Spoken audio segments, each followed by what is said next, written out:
Hi guys. अगर आपको लगता है कि 32 लाख सीटीसी का मतलब है कि एवरी मंथ आपके अकाउंट में 2.66 लाख क्रेडिट होंगे, तो ये वीडियो आपके लिए है क्योंकि आपकी एक्सपेक्टेशंस रियलिटी से बहुत अलग है। अब आप सोच रहे होंगे कि of course I know tax deductions होते हैं, तो 2.66 नहीं लेकिन समवॉट अराउंड 2 लाख तो आ ही जाएंगे अकाउंट में। रॉन्ग अगेन, क्योंकि जैसा दिखता है जरूरी नहीं है कि वैसा सच हो। मैं हूँ आई एम कैलकाटा की एलुमनाई और इस वीडियो में मैं आपको बताऊंगी expected salary versus actual salary का सच using a real offer letter and a pay slip.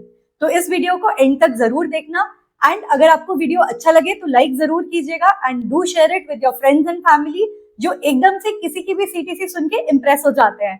हो सकता है कि एक्चुअल में उनकी सैलरी आपसे भी कम हो एंड जितना आप इसको शेयर करोगे, लाइक करोगे, मैं उतनी ही ज्यादा लोगों तक पहुंच पाऊंगी। So thank you so much for your support and do subscribe to the channel for more such videos. So I am Calcutta में प्लेसमेंट्स के टाइम पे जैसे ही मेरे फ्रेंड ने अपना ऑफर लेटर देखा, उस पे लिख रखा था कि उसकी सीटीसी 30.5 लाख होगी एंड उसके नीचे लिखा था कि उसका ज्वाइनिंग बोनस 1.5 लाख होगा। एक तो उसकी खुशी का ठिकाना नहीं था एंड उसने तुरंत ही अपना कैलकुलेटर निकाल लिया एंड उसमें थोड़ा सा टैक्स डिडक्ट करने के बाद में 12 से डिवाइड कर लिया कि समवॉट अराउंड 2 लाख तो उसके अकाउंट में पर मंथ आ जाएंगे। उसने मस्त अपने घूमने के प्लान्स, पार्टी प्लान्स बनाना शुरू कर दिया था। पर क्या लगता है आपको, एक्चुअल में जब उसको ज्वाइनिंग के 1 महीने बाद सैलरी क्रेडिट का मैसेज आया होगा तो कितना टोटल अमाउंट क्रेडिट हुआ होगा एंड क्या रहा होगा उसका रिएक्शन?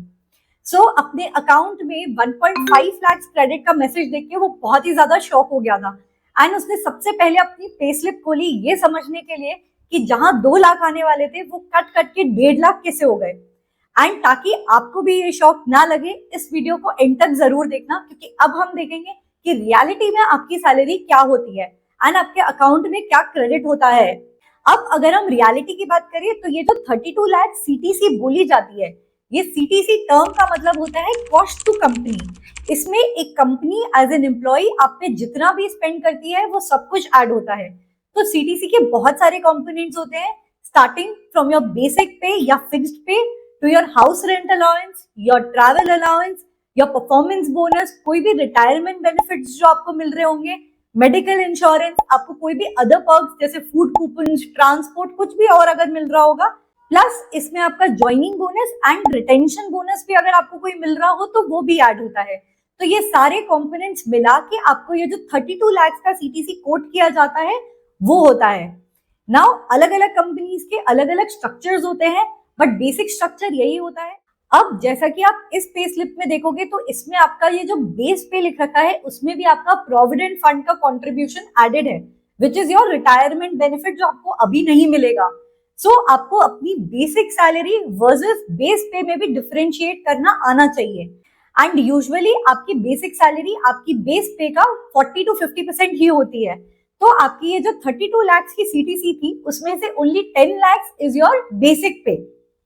अब आगे अगर हम एचआरए की बात करें तो HRA is 50% of your basic पे। तो 10 लाख में से अब 5 लाख आपका एडिशनली एचआरए हो गया। अब नेक्स्ट जो आपको फ्लेक्सिबल पे एंड बेनिफिट्स दिख रहे हैं इसमें आपका स्पेशल अलाउंसेस, आपके LTA, transport allowance, medical insurance सब कुछ एडेड होता है एंड इसका कंट्रीब्यूशन कुछ 9 लाख है टुवर्ड्स योर एनुअल सीटीसी। अब बचा हुआ प्रोविडेंट फंड का कंट्रीब्यूशन 1 लाख है जो आपको डायरेक्टली नहीं मिलता है। It is more of a retirement benefit and बहुत सी कंपनीज यहाँ ग्रेच्युटी भी ऐड करती है जो आपकी सीटीसी में ऐड तो होता है लेकिन वो ग्रेच्युटी आपको तभी मिलता है जब आप एक पर्टिकुलर कंपनी में 5 साल या उससे ज्यादा रहो। तो बहुत ज्यादा चांसेस है कि ये आपकी सीटीसी में ऐड होने के बावजूद आपको at the end of your tenure in that firm आपको वो ग्रेच्युटी का अमाउंट ना मिले। तो अगर आप उन कंपोनेंट्स को ऐड करके देखोगे जो आपको एक्चुअली में मिल रहे होंगे, दैट इज योर बेसिक पे, your HRA and your special allowances, तो आपकी सैलरी कुछ अराउंड 24 लाख आएगी versus your CTC that was 32 lakh. इसमें बचा हुआ 5 lakh is your performance bonus जो डिपेंड करता है आपकी परफॉर्मेंस पे प्लस आपकी कंपनी की परफॉर्मेंस पे उस साल में। नाउ कुछ लोगों को retention bonus and joining bonus भी मिलता है, जैसे यहाँ पे 1.5 लाख का ज्वाइनिंग बोनस था लेकिन उसमें भी क्लॉज होता है कि अगर आप एक कंपनी विद इन 12 मंथ्स छोड़ दोगे तो आपको ये ज्वाइनिंग बोनस रिटर्न करना पड़ेगा। सिमिलरली रिटेंशन बोनस के लिए भी क्लॉज हो सकता है कि लेट्स से आपको 1 साल बाद में रिटेंशन बोनस मिल रहा है लेकिन आपको एक और साल उस कंपनी में रुकना पड़ेगा to get that retention bonus, otherwise आपको वो रिटेंशन बोनस रिटर्न करना होगा। सो अपनी सैलरी ध्यान से कैलकुलेट कीजिएगा कि आपको एक्चुअल में इन हैंड सैलरी कितनी मिलेगी। अब सीटीसी के ये सभी कंपोनेंट समझने के बाद में जब आप एक्चुअल पे स्लिप देखोगे तब आपको रियलाइज होगा कि इन सभी कंपोनेंट्स पे आपका एक एडिशनल इनकम टैक्स भी डिडक्ट होता है, और ना ही सिर्फ इनकम टैक्स, कुछ एजुकेशनल सेस, कुछ प्रोफेशन फंड, कुछ प्रोविडेंट फंड, बहुत कुछ एक्स्ट्रा सब्ट्रैक्शंस होते हैं। सो कट कटा के at the end of the day आपके अकाउंट में 1.5 लाख अराउंड ही आएंगे। 32 लाख की CTC versus 1.5 lakh every month. तो ये थी 32 लाख सीटीसी की रियलिटी।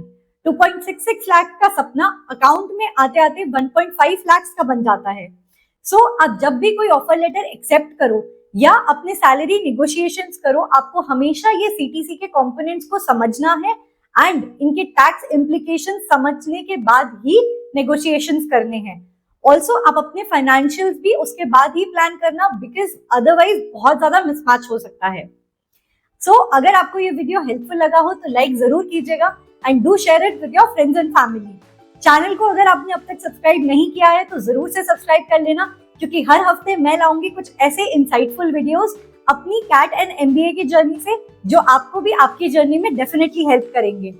मिलते हैं नेक्स्ट वीडियो में, तब तक के लिए अगर आपके पास कोई भी कमेंट्स है या फिर अगर आपके पास कोई भी क्वेश्चंस है तो आप कमेंट सेक्शन में लिख सकते हैं। I definitely reply.